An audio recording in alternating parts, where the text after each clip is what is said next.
Cari telespettatori, eccoci adesso invece nelle nostre interviste in collaborazione con l'FNP CISL, dedicate come sempre al sociale, agli anziani, a tutto quello che viene fatto, può essere di stimolo per avere una qualità di vita il più possibile migliore. Il sindacato ci mette tantissimo impegno, ma non solo, l'FNP CISL, adesso abbiamo l'occasione di confrontarsi con le istituzioni, vi presenterò subito i nostri ospiti, che è una cosa molto importante, e poi con altre entità che possono dare una mano a voi che ci seguite a fare una vita migliore. Parliamo tante volte di invecchiamento attivo, ma è importantissimo invecchiare bene, non è una parola che si ripete senza contenuti, lo capirete perché. È importantissimo anche darsi da fare, partecipare, fare volontariato per dare una mano agli altri, per sentirsi bene dentro e soprattutto per far lavorare la testa e il nostro fisico. Come, in che termini? Tanti di voi ci scrivono, ma non so dove girare, cosa rivolgermi, dove devo andare in comune dal sindaco, da chi devo andare per trovare questo terzo settore. Non è così complicato, adesso capirete anche perché.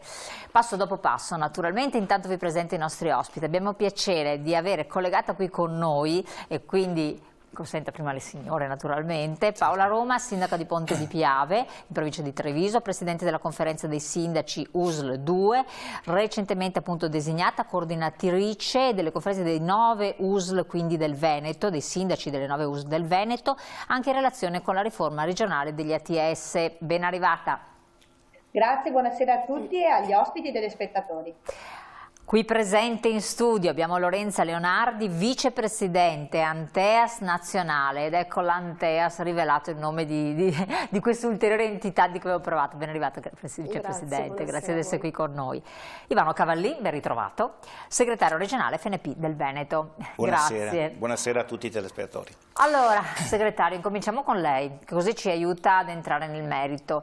Invecchiamento attivo, servizio sociale con anziani protagonisti. Voi insistete, ma anche a livello unitario, perché noi come FNP, ma a livello unitario, quindi con particolare forza e coinvolgendo le istituzioni, per far capire che cosa, alla luce di che cosa. Gli anziani rappresentano una fetta numericamente molto consistente. Siamo coloro che superano i 65 anni sono al di sopra, ma diciamo al 23-24%, con una tendenza anche a una crescita esponenziale che porterà a un terzo della popolazione nel 2040. Per cui credo che progettare oggi un cammino, un percorso che possa garantire a questi anziani una salute fisica, io dico anche una salute sociale, una salute anche sul piano diciamo della voglia di ancora essere attivi in questo mondo, è un scopo che noi abbiamo in maniera principale. Crediamo che la salute non rappresenti solo un obiettivo sanitario, ma sia un insieme di cose che noi vogliamo contribuire a mettere in atto. Per questo siamo promotori, sosteniamo, proponiamo anche un percorso che possa vedere attive le associazioni che sono all'interno del nostro mondo, che sono le associazioni del volontariato, con cui noi vogliamo contribuire e farsi portatori di quelli che sono i bisogni di questo mondo, che noi per la nostra natura, che siamo più vicini al mondo politico, possiamo sicuramente rappresentare. Certo. Sindaco, chiedo a lei, voi avete fatto anche delle indagini, poi vabbè, lei si muove al secondo mandato nel suo comune, quindi conosce bene anche i suoi concittadini, si relaziona con altri comuni proprio in collaborazione anche con le USL. Avete fatto appunto un'indagine sulle percentuali di persone anziane, più o meno anziane, quindi da 65-74, giovani anziani, perché lo so che sennò le persone si arrabbiano, gli anziani in senso tecnico 75-84 anni, poi gli over. Insomma, che cosa ne è emerso e che indagine è stata fatta? Quindi in modo da inquadrare un po' la situazione. Allora, un'indagine molto importante proprio perché va ad utilizzare un format dell'Istituto Superiore di Sanità. Grazie al Dipartimento di Prevenzione, in particolare all'Ufficio Epidemiologia che è all'interno dell'azienda ULS, sono stati chiamati i volontari delle varie associazioni proprio presenti nel nostro territorio per aiutare i primi cittadini dei vari comuni, ad individuare con delle telefonate, quindi c'è stata una formazione dei volontari che ringrazio, di chiamare le persone e fare un'indagine telefonica rispetto allo stile di vita. In particolare, diciamo, nella nostra provincia è stato un campione importante, parliamo di 827 uomini e 1045 donne. E naturalmente, oltre ad individuare, come diceva il Presidente Cavallin, l'importanza che 1 su 3 è volontario all'interno della nostra provincia, quindi dell'importanza del volontariato e della necessità anche da parte nostra di dare i servizi attraverso i volontari, è andato a declinare proprio delle situazioni e delle condizioni sociali, sulla base delle quali chiaramente le scelte di politiche, ovviamente di prevenzione, prevengono ovviamente una serie di attività. La prima è quella delle percentuali di persone che vivono da sole, in particolare parliamo quasi di un 23%. Di una buona e alta percentuale che sostanzialmente è in una situazione di difficoltà, circa il 30,4%, e che si è rivolto alle associazioni oppure alle parrocchie o ai comuni per trovare delle risposte insieme, ma soprattutto un'alta percentuale, e qui stiamo parlando quasi del 20%, parla della solitudine e quindi di una necessità anche di trovare quelle opportunità all'interno della comunità nel fare ancora rete e nel sentirsi anche utile all'interno della comunità. Questo campione è fondamentale perché dà delle indagini puntuali e precise, ma soprattutto con degli indicatori validati dal Ministero della Sanità. Rispetto a questo è chiaro che una delle domande era anche quella relativa allo stato di salute, se si sente bene, se si sente male, come si sentiva. Ecco, solamente per fortuna il 3% ritiene di sentirsi male con lo stato di salute, e però una percentuale alta del circa 10% dice che non scambia 4 chiacchiere con nessuno. Quindi questo va di nuovo a ricalcare quella importante attività che invece va a implementarsi all'interno delle comunità rispetto a tutta quell'attività legata al volontariato e quindi all'opportunità di lavorare anche insieme. Tra una delle cose che invece rilevo con molta opportunità è quella rispetto a quanto le associazioni fanno proprio per fare degli incontri divulgativi. Infatti una delle domande era: quanto sei informato rispetto alle cadute che magari tu hai all'interno della tua abitazione o all'esterno? Ecco, circa il 21% dice di essere stato informato ovviamente dei rischi e dei pericoli proprio nelle serate divulgative che le amministrazioni comunali fanno. Quindi credo che anche questo sia un indicatore di come con le associazioni, quindi con tutto il volontariato assieme, sia necessario fare rete proprio per arrivare appunto a prendersi in maniera puntuale e precisa cura e carico della persona. Ricordo che molte persone che escono dall'ambiente di lavoro in giovane età, perché chiaramente, come diceva lei prima, quando le persone fuoriescono dal mercato del lavoro sono comunque persone in attività che hanno ancora nuovi stimoli da poter dare, sicuramente attraverso una disponibilità con l'ente locale o con le associazioni è sicuramente una maniera per continuare a rimanere in salute e fare anche del bene agli altri. Infatti questo è molto importante. Questa indagine è stata impegnativa, le persone si sono sbilanciate, ha visto coinvolte, siccome c'è anche una percentuale molto interessante di centenari in Veneto ci sono 1557 centenari, il 13% di una popolazione di uomini e l'87% donne, o grandi anziani, 85-89 anni, anche qui sono 181.874. Ecco, siete riusciti anche a sentire nei limiti del fattibile queste persone per capire se vivono da soli, che problemi hanno, perché poi si concentrano anche molto proprio su questa fascia qua, anche tutti gli aiuti, poi parleremo del sociosanitario, no?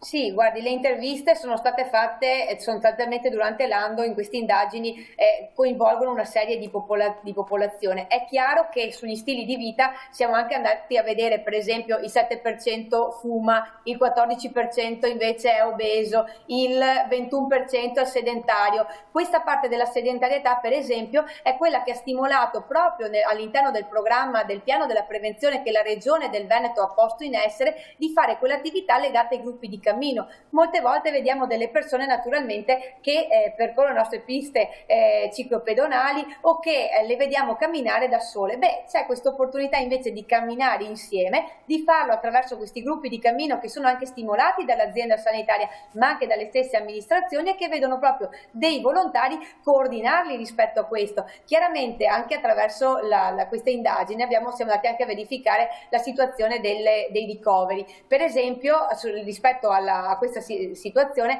abbiamo notato che circa il 13% delle persone ha avuto sicuramente un ricovero legato magari a una frattura, legato a una situazione temporanea anche di fragilità, perché alcuni di questi per esempio sono delle persone che sono state avvicinate da noi per esempio anche durante il Covid. Ricordo che alcuni comuni della nostra provincia hanno fatto anche un'attivazione di un servizio che chiamava appunto a casa le persone sole e si chiamava appunto filo diretto, perché era un'opportunità per mettersi in contatto proprio con quelle persone che naturalmente non hanno mai avuto la necessità di rivolgersi ai nostri servizi, ma che chiaramente nel periodo legato al Covid abbiamo anche avuto l'opportunità con le parrocchie di lavorare insieme e di arrivare anche ad attivare queste persone che non avevano mai avuto un contatto diretto con l'amministrazione comunale, e quindi attraverso le parrocchie e il mondo del volontariato siamo riusciti ad intervenire proprio per parlare anche con loro direttamente di questo. Credo che questo sia stata anche un'ulteriore opportunità per noi, perché siamo riusciti ad intervenire in situazioni che nemmeno prima potevano essere mai state considerate da parte delle amministrazioni, perché non erano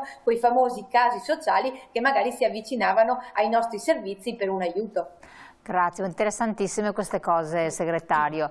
Adesso il vicepresidente, lei mi ha colto tanti aspetti, perché è stata bravissima il sindaco, perché ci ha elencato tante cose che meriterebbero ciascuno di soffermarsi in modo particolare.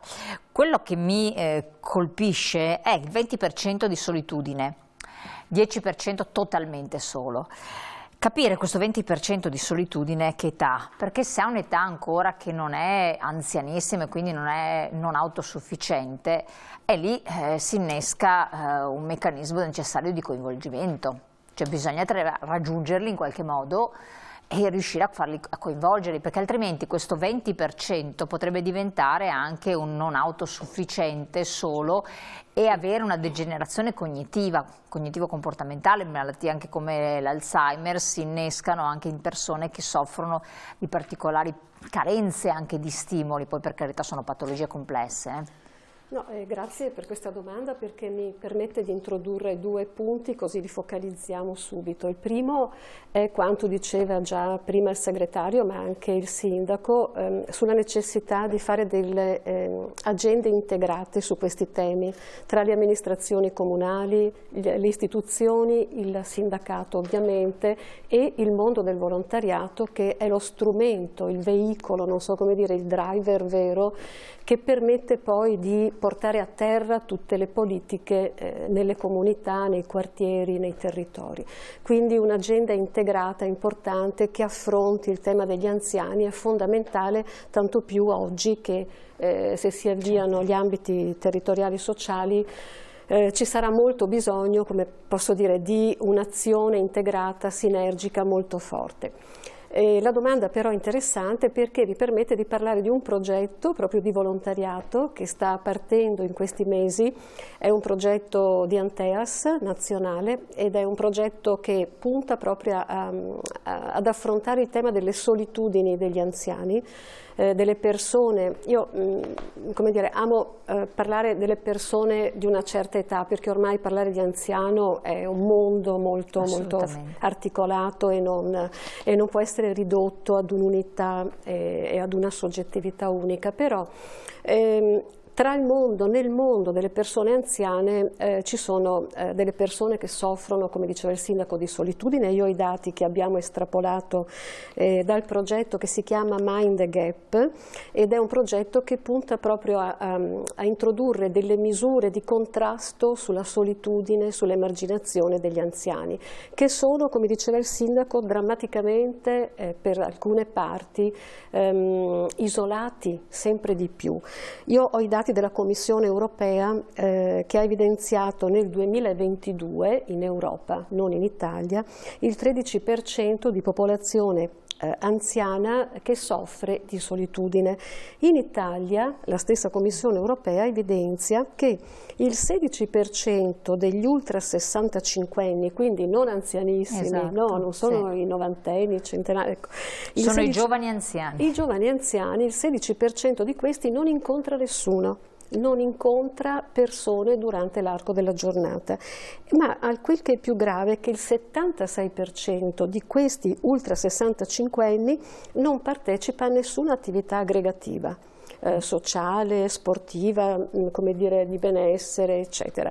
Quindi di cui magari non si conosce tanto, perché se una persona non è abituata a partecipare, come diceva magari anche il sindaco prima, abbiamo fatto un'assemblea pubblica, abbiamo detto cosa fare per non cadere, però magari c'è proprio quel target che non partecipa, quindi non conosce nessuno, per forza sei da solo perché non hai neanche l'opportunità e quindi non sei neanche a conoscenza di cosa puoi fare o non fare, perché è difficile intercettarli per le amministrazioni, per il sindacato, per le associazioni, se non attraverso noi, attraverso il canale televisivo. Questo magari senza dubbio, perché tanti ci scrivono che sono soli, quindi la televisione la seguono, per fortuna. Ma io penso che anche il nostro progetto potrà tenere in considerazione questa proposta di utilizzare anche questi canali, no, che sono più mediatici, perché è un progetto che punta a valorizzare due nuove figure. La figura delle antenne sociali nel territorio, persone in grado di intercettare queste solitudini che, apro parentesi, portano anche a un 25% di mortalità prematura, oltre che ad un altro aspetto importante che abbiamo messo nel nostro progetto, la dipendenza, e in particolar modo la dipendenza da gioco. Poi vi dirò due cose su questo aspetto. Ecco, allora, queste solitudini sono un problema in sé per il benessere o il malessere della persona, ma diventano anche un problema sociale, un costo importante per il sistema sanitario sociale e un problema anche di mortalità prematura significativo.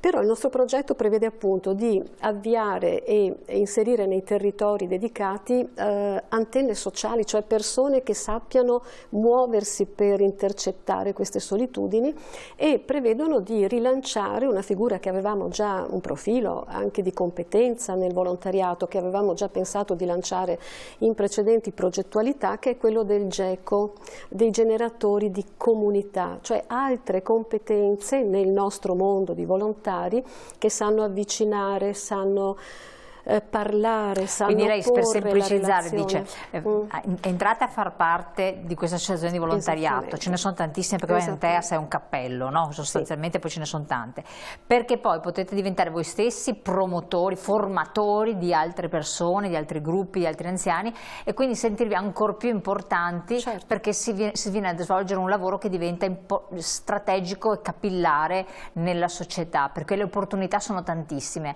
perché forse ne abbiamo detto all'inizio, perché mi sono scordata io di dirlo, che Anteas raduna sostanzialmente sotto di sé tante associazioni di volontariato, sì. 600 mi pare in Veneto, sì, è corretto? Il Veneto è la regione, come dire, di Anteas più rilevante, più significativa dal punto di vista dell'associazionismo. Ci sono circa 250 associazioni, aggrega 250 associazioni in Veneto, mentre Anteas nazionale raggiunge i 600, le 600 associazioni. Quindi se una persona che ci sta seguendo ha desiderio, voglia di fare qualche cosa di diverso, di darsi una motivazione, darsi una spinta, perché poi questo è anche importante, o vedere persone che fanno qualcosa, perché poi da cosa nasce cosa, può essere l'opportunità senza dubbio nell'ambito dei comuni, qua chiedo anche conferma da parte del sindaco, c'è un'indicazione, però l'Anteas, diciamo, ne raduna talmente tanti che può dare un aiuto a indirizzarsi. Sindaco, è così, perché tanti si appoggiano molto, tanti anziani si appoggiano molto al discorso dei comuni, cioè avete una responsabilità sociale. Assolutamente, noi possiamo solo ringraziare le associazioni di volontariato che ci aiutano. Io porto l'esempio nel nostro piccolo comune, insomma, se non ci fosse il gruppo che segue tutta la parte dei trasporti, che ci aiuta anche con i centri di sollievo Alzheimer legate alle persone, quindi quando lei parlava di decadimento cognitivo, sicuramente i gruppi di stimolazione alla lettura che facciamo in biblioteca, il camminare insieme, come per esempio dicevo prima i gruppi di cammino, tutte queste attività servono sicuramente per fare prevenzione e ritardare, diciamo, la situazione del decadimento cognitivo. È chiaro che per ovviamente accorgersi di particolari stimoli e situazioni che ci sono, noi abbiamo una serie di associazioni nei nostri territori, ma ripeto, anche se la persona volesse dare magari mezz'ora del suo tempo, anche una volta a settimana o mezza volta alla settimana, sicuramente le amministrazioni hanno una necessità fondamentale di avere dei volontari a disposizione. E poi, ripeto, sono sicuramente, come diceva prima la Presidente, un punto di integrazione proprio tra l'ente locale e la comunità, quindi sono quel trade union che permettono anche alle persone, magari anche a chi ha avuto delle abilità durante proprio il suo percorso di lavoro. Guardi, non più tardi dello scorso mese, una persona che ha fatto l'autotrasportatore per una vita, e dopo 2 anni sostanzialmente che non voleva più saperne di nulla, si è rivolto ai nostri servizi dicendo: beh, non sempre, ma quando posso, insomma, sarei qua a disposizione, e ha già iniziato con l'associazione, quindi mettendosi proprio con le normative dell'associazione, aderendo all'associazione, a prestare il suo servizio per il nostro comune. Le porto un semplice esempio, perché non parlando anche di situazioni poi di necessità, io porto l'esempio anche per portare le persone dal medico, perché non in tutti i territori ovviamente abbiamo l'opportunità di avere il medico di base presente sul territorio, quindi anche questi spostamenti volontari ci diventano fondamentali, soprattutto per persone che non hanno magari i familiari vicini e che hanno magari una necessità di essere portati nei luoghi di cura. Chiarissimo. Ecco, a questo proposito, sì, infatti volevo chiedere a lei. Sì, volevo anche riportare che anche il nostro obiettivo è quello di far incrementare presso i comuni la consapevolezza dell'importanza che ha il volontariato, e lo facciamo attraverso la contrattazione sociale. Esatto. Qual è lo scoglio che molte volte troviamo? È quello economico. Perché? Perché ci viene detto: guardate, è molto bello quello che ci dite, però le risorse che ci sono messe a disposizione sono molto limitate. Io ho fatto una brevissima e non penso esaustiva anche ricerca su quanto venga destinato in genere dai comuni per gli anziani, perché i comuni hanno una serie di interventi molto più, anche io dico tante volte molto più complessi e anche più, diciamo, anche che hanno un significato. Si aggira sui 2 euro all'anno per anziano, cioè per persona. Allora io penso che un po' di risorse, cioè delle risorse investite diciamo, su quello che è l'aspetto che riguarda la tutela, il benessere, il volontariato, che riguarda il mondo degli anziani, farebbe molto bene, perché il volontariato non fa bene solo alla comunità, fa bene anche chi fa volontariato, fa bene alle persone, fa bene di norma, ha una ricaduta su, cioè anche fare un trasporto sociale significa sgravare la famiglia da un impegno, da un problema che sicuramente lo porta a... Io penso, ad esempio, conosco l'esperienza a San Donà,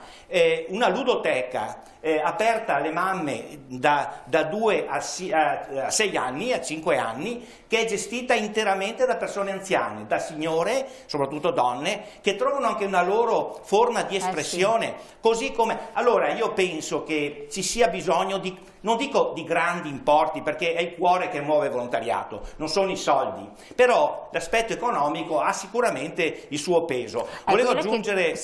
le chiedo questo, ma il PNRR parla anche, si rivolge anche agli anziani, non ci sono dei fondi stanziati a questo proposito? C'è il DDL anziani, no? Allora, il PNRR interviene in maniera diciamo molto significativa su un aspetto che pone come obiettivo tenere l'anziano nel suo luogo di abitazione, soprattutto far sì che viva una vita legata ai suoi affetti, legato al suo mondo, legato alle persone e alla società, evitando naturalmente diciamo, quello che può essere il trauma dello spostamento in luoghi di cura, che molte volte sono diciamo così le RSA. Allora l'obiettivo del PNRR è quello di creare le condizioni per evitare una forma di decadimento. Difatti ci sono delle strutture che adesso vengono finanziate, ed è il co-housing, per esempio, molto importante, è già stato finanziato ad esempio a San Donà di Piave, visto che io conosco anche come anche a Treviso. È il futuro. Certo che non si può pretendere che possa dare esiti e risultati immediati. Sul volontariato io credo che ci sia una ricchezza che in Veneto non è quantificabile economicamente, ma altrimenti sarebbe quasi un bilancio pari a molti bilanci, che è il dono gratuito che fanno le persone del loro tempo. Teniamo conto poi, ma senza mettersi una medaglia, per carità, che credo che sia una delle prime regioni che sul volontariato, però si scontano in questi ultimi tempi segnali di, usiamo il termine, stanchezza, cioè nel senso che anche qua il confine è stato il Covid, sì. Anche questo ha comportato che le persone hanno il timore di andare fuori di casa, anche questo. Bisogna sfatare questo spauracchio. Il timore da uscire non deve più esserci, perché i rischi di fatto attraverso le vaccinazioni sono limitati proprio a una forma minima. Assolutamente. Ecco, dopo do la parola anche al sindaco, perché ha citato delle risposte che in genere vengono date, mancano le risorse, mancano i finanziamenti, vedevo che voleva intervenire, però prima chiedo alla vicepresidente Anteas, lei prima ha citato il progetto nazionale sulle dipendenze sotto gioco, fondamentale investirci, comunicare, perché l'altro aspetto importante è comunicare, cioè far raggiungere certi messaggi. Come io reputo sia importante far diventare un fattore culturale e quindi comunicarlo il discorso del co-housing, perché se questo aspetto è solo una parola, che già io immagino qualcuno che ci ascolta, co-cosa, co-a che, vuol dire trovarsi 4, 5, 6 persone più o meno della stessa età che condividono o hanno condiviso esperienze eccetera, che dicono va bene, mettiamoci insieme, e insieme veniamo assistiti da un infermiere, da una persona che farà le pulizie, invece che cambiare completamente, andare in una RSA, ci facciamo aiutare in un gruppettino piccolo. È più facile seguire un gruppettino piccolo che non grandi gruppi. Bisogna ovviamente, ognuno deve rinunciare a qualcosa, ai propri spazi esclusivi, di una casa propria, un'abitazione più grande, che magari può essere anche di una di queste persone, magari ha una casa capiente, eccetera, però si è assistiti, si è in un contesto più piacevole. Ecco, chiedo alla vicepresidente, ci sono progetti anche regionali, se non sbaglio, che possono essere importanti, insieme si può? Sì, è un progetto di Anteas Veneto, molto interessante, perché mette insieme e in relazione le tante attività che si stanno facendo nelle varie province, ed è un progetto che punta a renderle replicabili, a contaminare anche di conoscenza, di informazione quei territori che non conoscono l'esperienza di un altro territorio. Faccio un esempio: a Vicenza ci sono delle esperienze di volontariato bellissime sugli orti sociali, ci sono delle esperienze importantissime per non vedenti. Ecco, quelle esperienze lì sarà importante, come dire, conoscerle e anche contaminarle in altre zone, perché sullo sfondo di questa riflessione, quindi della messa insieme delle tante attività che si fanno e che si rivolgono per Anteas a 34.000 soci in Veneto, ma possono essere molti di più se pensiamo all'arco più largo di volontariato che si muove nel Veneto. Certo. Ecco, l'importante è che l'anziano, la persona anziana ritorni al centro di una società attiva. Non voglio citare Hannah Arendt nella società attiva, ma cito l'Europa, la Comunità Europea, che stabilisce che la persona deve essere non solo soggetto ricevente di sussidiarietà, ma l'anziano di è attivo, entra in pensione e lì non deve precipitare nel baratro, deve continuare a restare in qualche modo stimolato da cose diverse e stimolarsi ed essere attivo per la società, deve cambiare contesto, quindi magari in modo diverso, che potrebbe essere anche altrettanto piacevole a seconda delle proprie propensioni. La interrompo un attimo, chiedo, perché il tempo vola letteralmente, chiedo al sindaco un intervento un attimo sul discorso collegato che diceva il segretario del PNRR, perché lei si occupa anche della riforma regionale degli ATS, ovvero degli ambiti territoriali che hanno a che fare in qualche modo con che cosa? Ci spieghi in due tre parole semplici.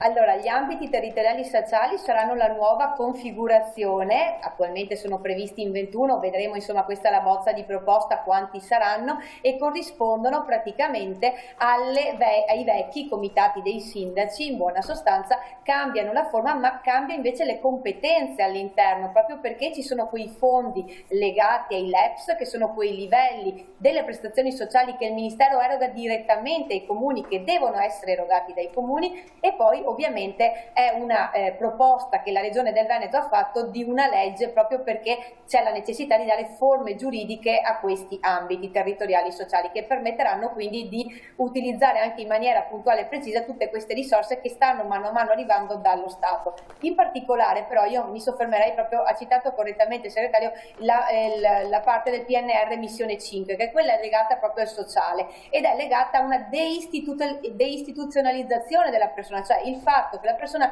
rimanga sempre più a casa. Cosa è funzionato all'interno di questo PNR? Ci sono stati gli investimenti che sono arrivati, per esempio il progetto Pippi legato ai ragazzi e quindi all'opportunità di prendersi carico dei ragazzi con difficoltà, e quindi il supporto anche legato alle famiglie, alle difficoltà genitoriali. Dall'altra parte abbiamo proprio un intervento legato alla disabilità e quindi proprio per l'autonomia della persona con disabilità, quindi fondi legati a questo. Abbiamo avuto proprio gli interventi legati proprio al co-housing, che mi permetto di essere degli interventi che possono non solo mettere assieme degli anziani, ma porto l'esempio di Treviso, l'esempio degli anziani con per esempio gli studenti universitari, perché in una necessità che abbiamo di trovare delle abitazioni anche per gli studenti delle professioni sanitarie, nel tenerceli qui sul territorio, perché naturalmente scelgano il nostro territorio per fare la loro professione, è necessario che anche noi investiamo in una certa cultura dell'abitare e quindi dare un'opportunità anche al ragazzo che studiando all'università possa anche essere una risorsa per l'anziano, di cui naturalmente può avere l'opportunità di essere in casa, cosa che già magari succede nelle grandi città, ma parlo della nostra provincia, magari dobbiamo anche abituarci a convivere con questo. Io devo interrompere, sarebbero tantissime cose da dire, il tempo è volato, siamo giunti al termine della nostra trasmissione. Io la ringrazio veramente, Sindaco, perché è stato ha espresso tantissimi concetti, rapidissima, avrò un piacere di averla nuovamente con noi. Ringrazio tantissimo anche la vicepresidente di Anteas Nazionale, Lorenza Leonardi, avremo nuovamente piacere di averla, perché avete visto è un contenitore enorme di iniziative, di proposte, di opportunità, quindi rivolgetevi all'Anteas, rivolgetevi all'FNP CISL e transitate poi dentro l'Anteas, perché veramente ci possono essere grosse cose. Grazie anche ovviamente al segretario, come sempre Cavallin, segretario regionale FNP del Veneto. Battuta di chiusura, do la parola a lei per una chiosa finale. Grazie. Anche per noi è sempre molto utile e interessante partecipare. Vogliamo lanciare un messaggio. Il sindacato insieme sviluppa un'azione a tutela, diciamo, del pensionato e delle loro famiglie.